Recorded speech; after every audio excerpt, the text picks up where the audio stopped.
The story happens in an Islamic girls' school in a village in East Java. One morning, all the girls and teachers go to the mosque to pray. But one girl, Herlina, doesn't go. She goes to her room to get her Quran, but falls asleep by mistake. Because of this, teacher Ayu gets mad and punishes the whole class. She tells them to clean the yard, bathrooms, and storage room. Herlina comes and says sorry, but Ayu doesn't listen. Herlina's classmates, Obi, Dilla, and City, get angry. They blame her for the punishment. They tell the other girls not to talk to Herlina. Only one girl, Ranam, stands up for her.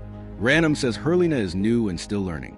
But Obi says everything was fine until Herlina came and started skipping prayers. Ranam calms everyone down and they leave. Later, Herlina's mom, Devi, visits her. Herlina says everyone at school hates her.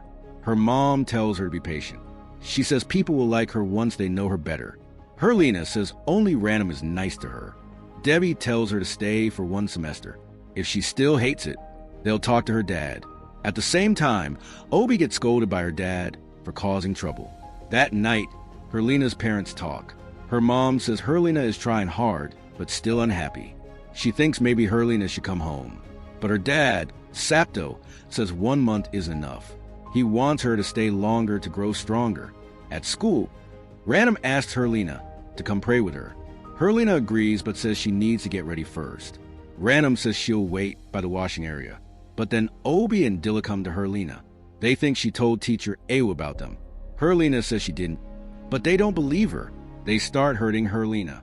Obi even picks up a hot iron to scare her. When Herlina tries to run, they catch her. Her hand gets burned. They take her to the bathroom. Dilla puts her burned hand in dirty water, and Obi pours cold water on her. Herlina somehow escapes and runs to the road, but she falls and gets hit by a car. The scene shifts to the hospital. Herlina's parents are shocked and sad. Her dad sees the burn and knows it wasn't from the accident. He asks the teachers how this could happen. A teacher named Daros says they failed to protect her. Sapto gets angry. He trusted the school, but now he's heartbroken.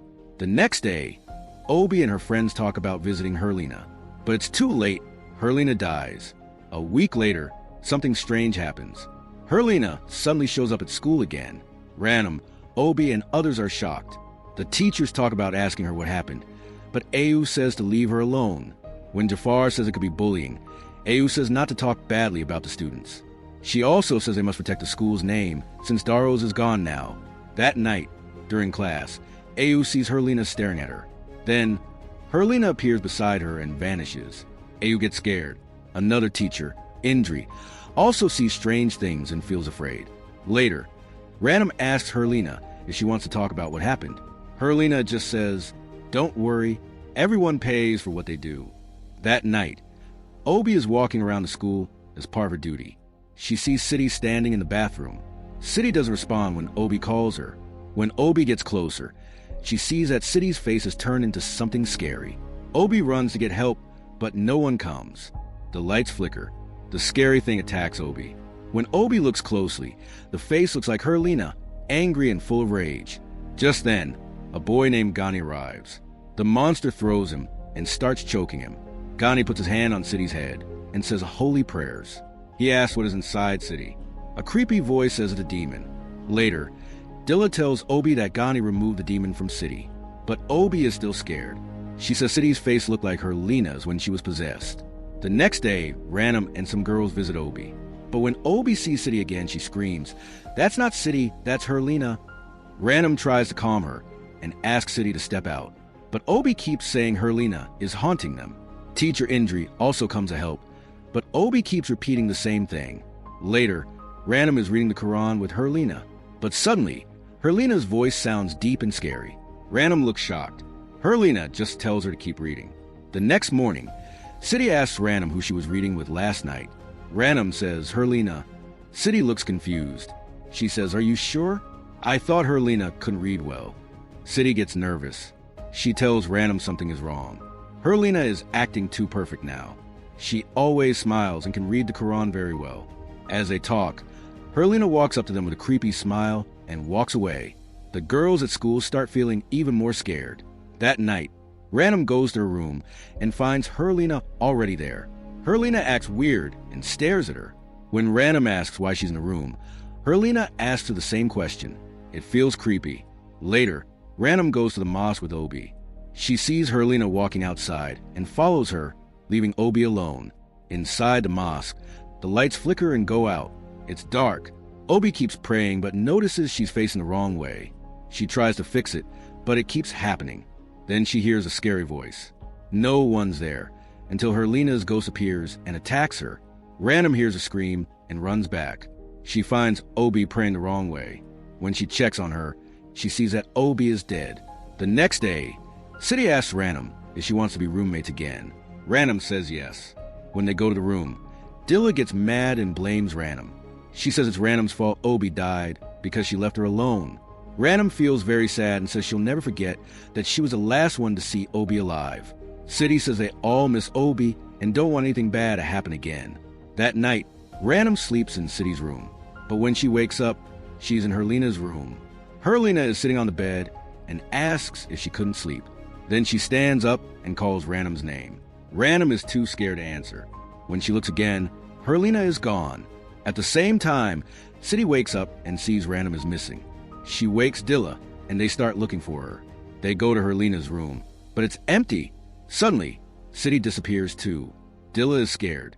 She hears a creepy voice and runs, but the voice follows her. Then Herlina shows up right in front of her. Dilla is terrified. Then Random appears and tells her it's just her. Dilla calms down a little and asks where City is. Random says she'll keep looking and tells Dilla to go get Ghani. Meanwhile, City is being chased by Herlina's ghost. She runs to the mosque to feel safe, but something is wrong. All the girls inside stop praying and stare at her. A cloth flies at her face. Just then, Random shows up and tells her to stay calm. When City looks again, the mosque is empty. Dilla goes to find Ghani, but he doesn't respond. She feels someone behind her. When she turns, Ghani is gone. The lights flicker, the door slams shut, and Herlina's voice fills the room. Dilla is scared. The door shakes hard. Then Herlina attacks her. Random and City run in and see Herlina dragging Dilla into the dark. They hear her scream. Teachers Ayu and Indri hear it too and rush to the mosque. They find Dilla there, just like Obi was before. She's dead. When Random and City get there, they see Herlina standing in the corner with a creepy smile. Later, Ghani tells Jafar that all the students need to go home now. Jafar wants to wait for Darius, but Ghani says there's no time. Just then, Random and City come in and say Herlina is behind the deaths. They saw her attack Dilla. To keep everyone safe, all students are told to sleep in the mosque. But somehow, Herlina is already there, right next to Random with a creepy smile. She calls Random's name. City quietly asks Random to come with her to the bathroom. Random waits outside while City goes in. But inside, Herlina is already there. City hears someone come in and thinks it's Random, but Random is still outside. Then, City walks past Random without saying anything. Random follows her, confused. She sees a girl standing far away, but when she gets closer, the girl disappears. Then the real City appears behind her. They realize it wasn't City. It was Herlina pretending to be her. They try to run, but keep ending up in the same place. Suddenly, Herlina grabs City's leg. Just in time, Ghani and Jafar show up and pull her away. Ghani asks the spirit inside Herlina who it is. A scary voice says the jinn, a spirit sent to punish bad people. Ghani says holy prayers, but the jinn laughs and says prayers too. Ghani hits it with his prayer beads, but it disappears and comes back behind him. Then, Herlina's parents show up. Her mom, Devi, calls out to her, but the jinn doesn't know her. Then a dark secret is revealed. Devi was the one driving the car that hit and killed Herlina, but she didn't know it was her daughter. She thought she hit some wood. Suddenly, the jinn grabs Devi and pulls her into shadows. Her body is thrown back. She's dead. Ghani and Jafar try to fight, but the jinn is too strong. It goes after City, but Darius finally arrives. He grabs the jinn and throws it down. Then Ghani, and Jafar start a powerful prayer ritual to stop it. During the ritual, a big secret comes out. Herlina's father, Sapto, never told anyone she had died. He secretly took her body to a shaman.